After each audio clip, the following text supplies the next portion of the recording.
I joined Hopelink in 2004. I was new to the Pacific Northwest. I'd only lived here a little over a year and had the opportunity to join as the Associate Director of Housing and Child Development. And so over the years, just really grew in my career here. And then last year, I became CEO, and it's the honor of a lifetime. The way I joined Leadership Eastside was entirely accidental. I was new here. It was this new program, and they came to our CEO at the time, Dori Marchioni, and said, hey, we want Hopelink there. And so we were the first class and made an incredible set of friends and colleagues that I still connect with regularly today. And I am forever grateful for that. It was really about thinking of things bigger, right? So now the adaptive leadership, they use the term get up on the balcony. I don't remember what we called it back then because it was a different curriculum, but the concepts were the same, right? That you need to think big. You can't be thinking about yourself in this leadership approach.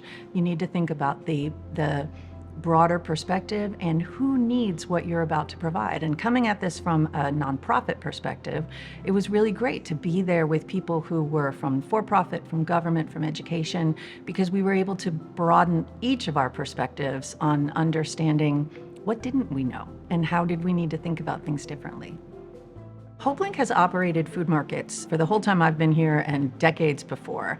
And back then, they were more traditional food banks where you would come through a line and you would get basically a box of canned food. And so Team 3 decided to look into what might improve the experience of people who are getting food from Hopelink. And what they came back with was really the first big discussion of culturally relevant food. We have a very diverse community, and we needed to be paying a little bit more attention to that and thinking differently about the way we provide food. And so that was a great discussion and a great way to sort of open the eyes of people who had been doing this work for a long time. And so over the last 20 years, our food program has evolved to have significant focus on culturally relevant food. And then 3 years ago, we launched Herbie, our mobile food market, and we have continued to evolve. The team who came in from Leadership Eastside modeled inclusive listening. And that was really important and not something that was necessarily a muscle that was used at the time, broadly, not just at Hopelink, but in sort of the nonprofit community. And so now every 2 to 3 years, we do an in-depth customer satisfaction survey. We also have a satisfaction survey that is constantly available on our website.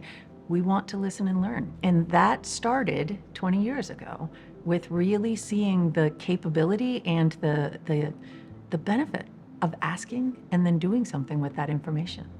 I have stayed connected to Leadership Eastside because of the people with whom I made that connection 20 years ago, and the new connections that I've made over the last 20 years. We can all say that there have been ups and downs in that period of time, but the reality is that those relationships and that commitment to our community have kept us together, and I think they will as long as we're here.